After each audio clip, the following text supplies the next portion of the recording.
Cramer to introduce our first witness for this meeting. So Senator Cramer, you're now recognized. Thank you, Chairman Capito and Ranking Member Whitehouse. Chairman, let me just start out by promising you that unlike Senator Curtis, Governor Armstrong and I have no intention of bragging about how much bigger our mountains are than yours. We'll just yield to that. So it is a really great honor for me to represent my governor and a former member of Congress. Kelly Armstrong is actually years of service are very similar to mine in the sense that every time he won an election, he improved the institution that he went to because he replaced me in the House of Representatives, including on the Energy and Commerce Committee. And he also serves on the Judiciary Committee, which, as you know, Madam Chairman, is not a small task in the House of Representatives to be on Energy and Commerce and have such another such important office. But Kelly, what's interesting to me about Governor Armstrong is he's not naturally a politician at all. In fact, he's quite naturally the opposite. He is a successful business person. He's a lawyer that's not even ashamed to say it. He's a graduate of the University of North Dakota, where he got both his degrees, his undergraduate and his law degree. He served in the state Senate, which is, in my mind, where the rubber meets the road, and then, of course, like I said, in Congress, and now as our governor. Kelly, to me, it seems like you're still a new governor. I don't know how it feels to you, having been through one legislative session. You may feel much more experienced, but Governor Armstrong brings that perspective, and as I look forward to hearing from the mayor. I think for all of us up here, it's really, really important to remember that there's probably no better illustration of the juxtaposition of the relationship between the federal government, local and state governments than in infrastructure. It's actually legitimate in the Constitution, right, interstate commerce. And so Kelly brings that very important perspective from a rural state that produces a lot of things that we don't consume in our own state, or at least we don't consume nearly in the supply that we provide to a hungry world and a growing economy, whether it's energy or food or how you get semolina wheat to the mill to turn it into flour, or durum wheat to turn it into semolina flour, to get it to a pasta plant, to get it to the restaurant in New York. He understands it all, and he understands the relationship, and I'm really grateful he's here. But beyond all those other things that Kelly has done, he is, most of all, and what he's really, really good at is he's a very experienced youth baseball coach. And that's really where the rubber meets the road. And so with that, Madam Chair, it's just my honor to introduce Governor Kelly Armstrong. Thank you. Thank you all. This has been very, very interesting. And you've done a great job, by the way, of answering my first two questions, so I won't repeat them, although I will say my first two questions would have been about formula funding and the importance of that, and the flexibility within the formula to do the things that are important in a city or a state, and I appreciate all of that. What we haven't talked about yet, though, is adequate funding.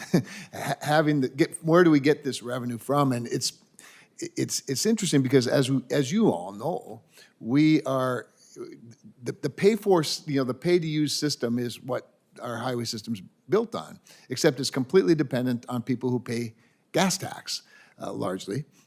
And yet not all vehicles utilize gas, or at least, and even the ones that do utilize less of it, or use less of it. And yet this becomes such a major political struggle, not among us so much as out there, because it's so misunderstood oftentimes. So I'd like each of you, perhaps, particularly the governor and the mayor, to talk about any ideas you might have about how we approach, whether it's electric vehicles, even hybrids, and having some sort of a way for them to pay to use this system in a way that's not offensive to everybody. And now I am asking for political counsel, quite honestly. So I'll start with the governor. I think that you kind of hit it. I'll just start with the gas tax part of it. I mean, we had a bill in the state legislature to raise the gas tax that didn't pass. I think we run into use. I mean, if you're going to raise any tax, a use tax is significantly more. I always get a little concerned about vehicles miles driven. I've written 500 briefs on the Fourth Amendment throughout the course of my life, and I don't know exactly. One, North Dakota drives a lot. I think Wyoming's number one, but we're in the top 10. So you would negatively impact states like mine. But I think a real conversation about, I'll back up. I think if you can deploy the money faster and allow us to do things faster, that's what I think is the easiest version for adequate funding, because we don't need as much. And if we have more flexibility and we can do it quicker, we can do that. But I think it's a real conversation. I mean, every car, combustion or otherwise, is driving a lot more on that 18.3 cents of that is being taken in. And I think that as you get more and more other vehicles on the road, there is going to be a disparity there. But didn't North Dakota, I know most states have a registration fee of some sort now that's applicable to all vehicles. Is that at least a way to get to it? Yeah, I think at the state level, I think that's I think that's appropriate. I think whatever four-tired vehicle that ends up on the road is going to utilize that road and is going to require maintenance and upkeep and all of those things. And you can incentivize. I mean, there's a lot of political reasons that different people incentivize things. I mean, we're just talking about school buses. I hope they exempt places that have a shortage of school bus drivers, so we actually have schools getting out early. And I mean, and running schools, and they're driving 200, 300, 400 miles a day in that single school bus, so. Yeah.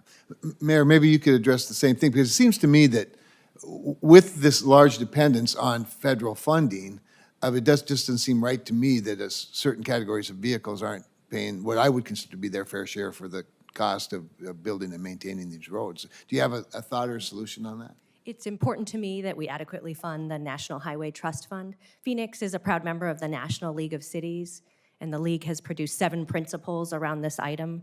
We would like to make sure it's adequate funding. We want to protect privacy. Any new solution, we think technology needs to be ready to go on day one. This is so essential, we have to get it right. And so I'll share those principles in my written testimony, but I think they're a good guide for how we can improve in this area. Thank you. In the area of permitting, or maybe just reform in general, and you've all spoken to the efficiency issues, do any of you have just some solid closing recommendations for ensuring that infrastructure projects do move faster, get permitted, move faster, while also maintaining a high level of environmental protection? I'll start with you, Mr. Ramirez. Thank you, Senator Cramer. You know, this is a really complicated topic, but I actually think the solutions are pretty simple. We need deadlines in the regulatory process that are enforceable, and we need limited expedited judicial review. I think if we do those two things, we'll actually get infrastructure dollars from being approved and allocated to actually being spent and invested in new projects. Counselor, would you support expedited judicial review? I would, and I think the one agency permitting process at the federal level, I think you all have a unique opportunity, because a lot of the fights that are associated with infrastructure reform don't apply to roads, but try getting a bridge permitted across a federal waterway. And we're not building new ones, we're replacing an existing one. But every one of our constituents wants this kind of infrastructure, and you don't get into some of the ideological fights that exist in transmission or pipelines or some of those things. Sure. Thank you all.